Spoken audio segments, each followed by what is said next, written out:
Hey everyone, this is Daniel from PhoneArena with the Samsung Galaxy S4 Zoom video preview. This is an official bumper for the phone, which protects the sides, and also there's a protective flap for the screen. Flanked by the rumored efforts from Nokia and Sony to resurrect the camera phone market niche in a modern mobile operating system environment, Samsung, whose recent goal appears to be presence in each and every mobile segment out there, has decided to beat them to market with the Galaxy S4 Zoom here. Despite the flagship branding, the S4 Zoom is first a camera and then a phone. It expands on the idea started with the Samsung Galaxy camera, 16 megapixel powered shooter which has cellular connectivity but for data only, whereas here we have calling functions as well. And the S4 Zoom jibes very similar in design, has the same 16 megapixel resolution and xenon flash, toning the optical zoom down to 10 times instead of the 21 times on the Galaxy camera in order to keep the size relatively in check. We say relatively since the phone is still rather bulky at 15.4 millimeters with this grip bulge and a huge protruding lens with a zoom ring at the back, where the thickness goes to the full 25 millimeters here and 20 here at the bulge side. Apparently, if you want 10 times optical zoom, the sacrifice that you have to make will be that it will look and feel like an analog phone from the dawn of mobile, as it's also 7 ounces, 200 grams heavy. Working the screen with that giant lens protrusion on the back here is not comfortable with one hand, since you always touch here the zoom ring, and this one, when you rotate it a little bit, evokes this quick launch shortcut for the most used camera modes. At least when you're making a call, it's comfortable to hold with your index finger, supporting here the zoom ring, so you can hold it to your ear and talk. Well, it's not going to be a very wieldy sight, but what can you do with this camera with phone functions? Speaking of one-handed operation, the grip bulge here on the right should be helping when using it as a camera, with quickly framing the shot and taking it with just your palm.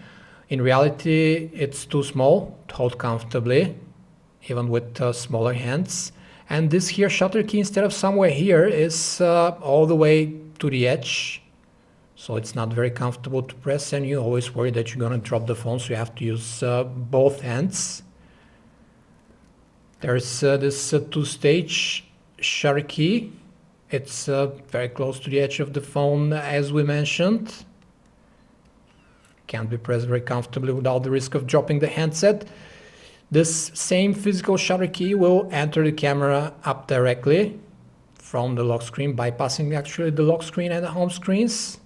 But there is no sleep to snap shooting mode from turned off screen, taking a picture like with Sony's Xperia phones, for example. Thankfully, these capacitive keys here are turned off when you are in the camera app, so you can't accidentally press them and go back into the home screen mode. You can zoom with either the ring or the volume rocker here, and you can also zoom in while shooting video footage.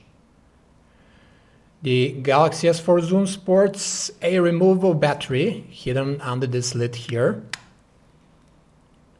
You slide this mechanism left and the battery falls out. It's 2330 milliamperes, and we also have the micro SIM slot here, which is making it a phone. There's a micro SD card slot as well for storage expansion. There is a 4.3 inches 540 by 960 pixels Super AMOLED display on the phone, just like on the Galaxy S4 Mini, so I can rest assured it has great viewing angles, deep blacks and pretty saturated colors. The display settings let you choose the image mode in a typical Samsung fashion: dynamic, standard, movie, and the professional photo one, which shows a standardized color gamut, so it's easier to truly judge the picture you've just taken. Samsung has also graced the display with the super sensitive tech that allows you to operate it with gloves, so working the camera up on that ski trip won't be an issue. The Galaxy S4 Zoom is truly a phone, as you can see, with the usual TouchWiz nature UX painted over Android 4.2 here. It's the same one as on the S4 Mini, so you can watch our review for all the details.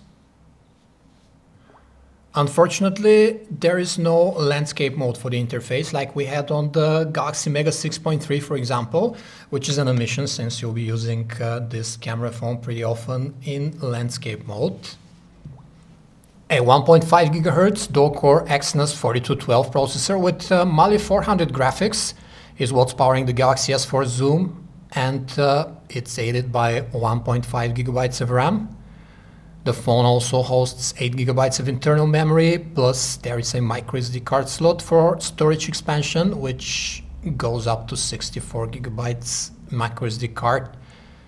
This chipset is actually nothing to write home about in terms of benchmarking prowess. We had it on phones from the spring of 2012.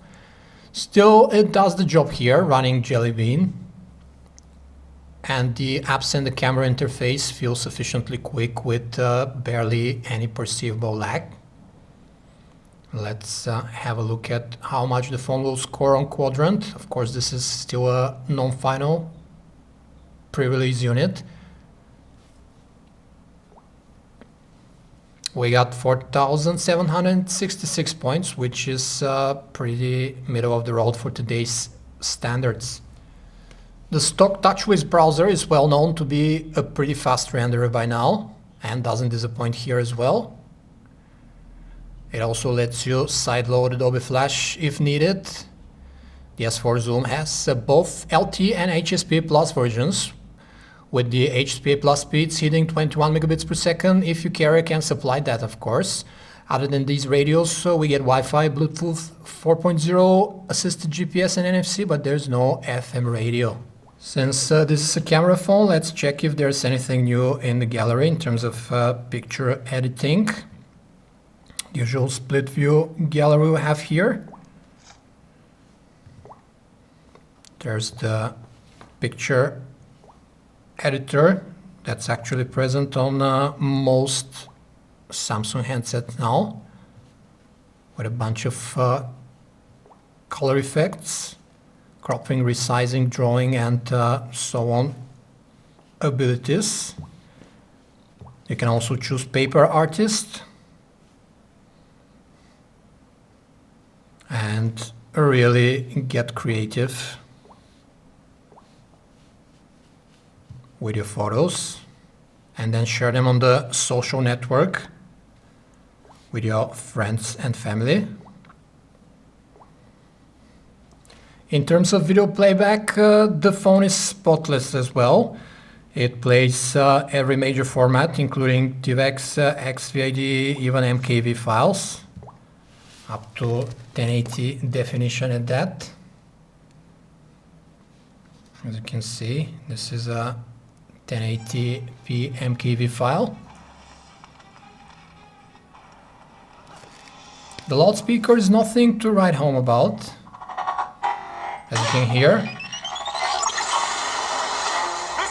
it's a usual wimpy affair with pretty flat quality, despite that the phone has this chunky body and should have housed a much stronger and thicker speaker. And we got to the most interesting part. The Galaxy S4 Zoom sports a 60 megapixel camera with optical zoom capabilities up to 10 times, which can be called either with the lens zoom ring or the volume rocker while in the camera app.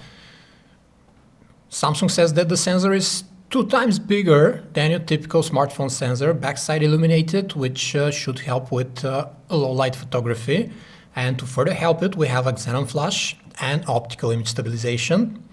The camera app offers 4 general shooting modes: the automatic, which is pretty self-explanatory, the smart one with no less than 26 shooting presets, which we'll examine a bit later, and the manual mode, which here is called Expert, and allows you to control everything when it comes to picture taking. If you're an avid photographer, from white balance adjustments, much richer than on your typical smartphone, bracketing drive. You can also control the ISO up to 3200 here. Exposure compensations.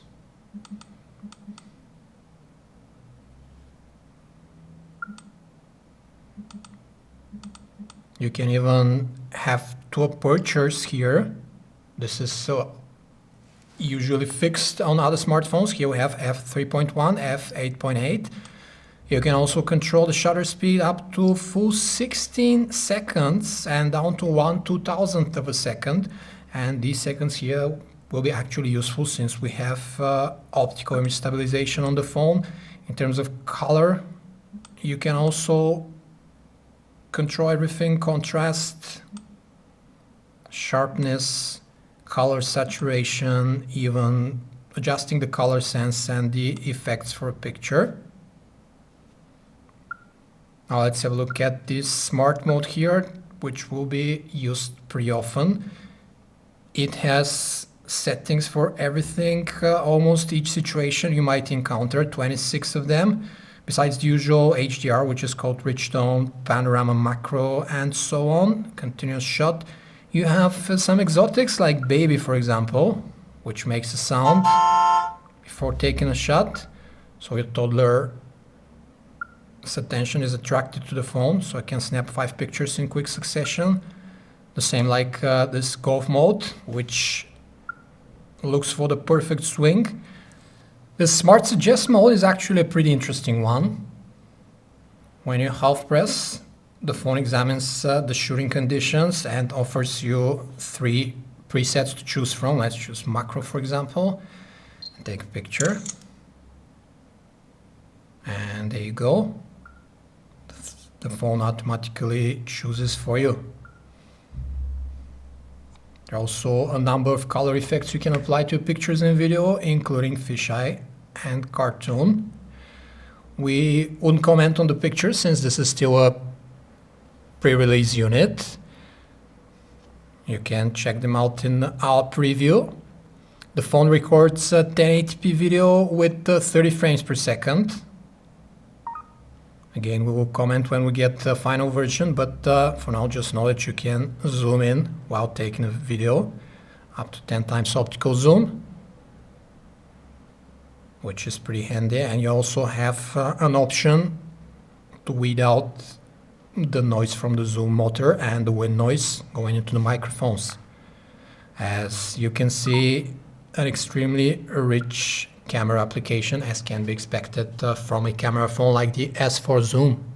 As can be easily expected from such a niche device, with the Galaxy S4 Zoom, Samsung seems to have done more of a compact camera with phone functions, rather than a camera phone conceived from the ground up for that. It is quite bulky because of the 10 times zoom lens and rather uncomfortable to operate with one hand while shooting. Still, apart from the convenience of having a xenon flash and optical zoom, the handset is still a pretty good Android mid-ranger too. So when your next vacation comes and you gear up for a lot of pictures, you might want to take just that S4 Zoom with you instead of carrying 2 separate devices. This was a video preview of the Samsung Galaxy S4 Zoom from PhoneArena. For more information about this and other handsets, you can visit us at phonearena.com. Thanks for watching.